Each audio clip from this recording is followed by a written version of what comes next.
Kilala sa kanyang malasakit para sa mga Malolenyo. Bukod sa kanyang tungkulin sa iba't ibang komite ng Sangguniang Panlunsod ng Malolos, Bulacan, aktibo rin siya nagsusulong ng awareness at community initiatives para palakasin ang laban kontra HIV/AIDS. Kaya naman joining us today live via Zoom is Malolos, Bulacan's first trans woman councilor, Miel Agustin. Good morning and welcome sa Rise and Shine Pilipinas, Councilor.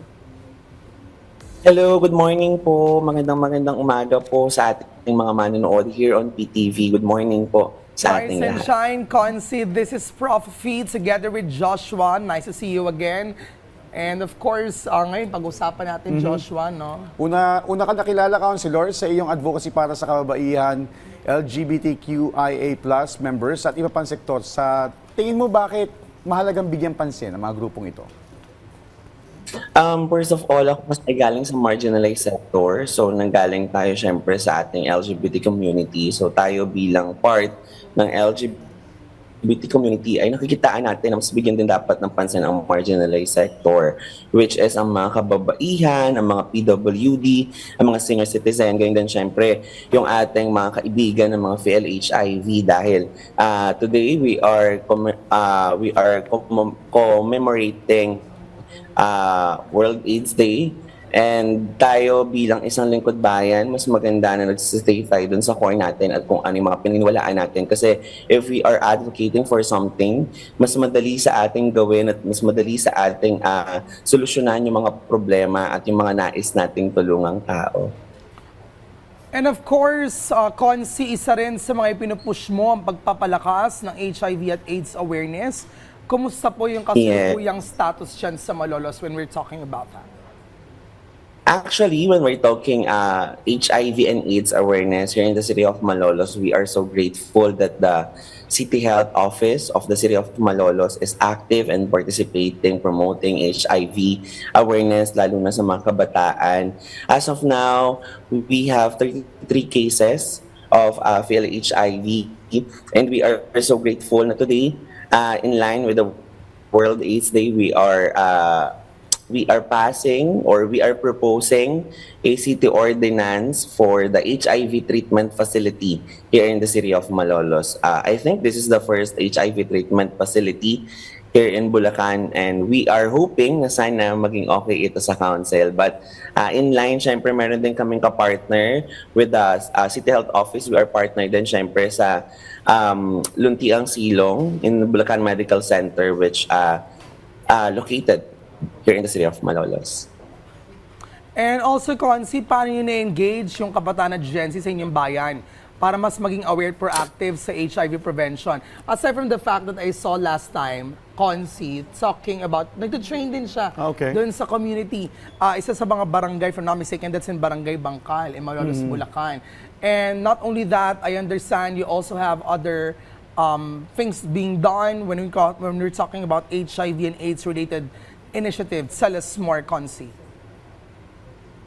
So, when it comes sa HIV-related, talagang, I think the most crucial part dito ay syempre kung paano natin siya ibababa sa kabataan. Pero, we are so happy that Malolenyo Youth ay open, in line din sa aming local youth development office, ay nagkakaroon din kami ng awareness sa ating mga kabataan sa HIV and AIDS awareness. So, nagkakaroon naman ng arrangement sa mga samahan ng mga kabataan, gayon din sa mga sangguniang kabataan officials, gayon din sa LGU Malolos, para at least na ibababa baranggayan yung mga programa at nagkakaroon talaga ng malawak na kaalaman at malawak na learning about HIV and AIDS awareness. And Concy, nabanggit mo kanina yung pinupush nyo na treatment facility, pero meron ba mga HIV testing hub sa Malolos na pwedeng puntahan? At paano nyo natitiyak na accessible ito?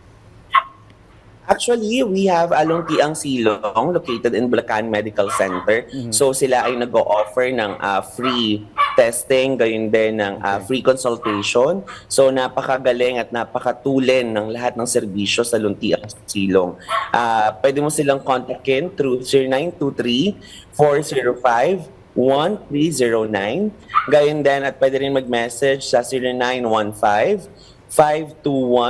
4322 at you can email them as well sa silong@gmail.com or follow them on Facebook, Messenger, and Instagram. All right. And how about sexual health education, Consi? Paano natin ito pinapalakas? Actually, I'm really campaigning for sexual education as part of City Council. Ako, nakita ko si Sir Fee last time. Yes. We are discussing teenage pregnancy. We are so pro na pag-usapan ang sexual education, lalo na sa mga kabataan. Kasi dito, ito yung nagiging root talaga.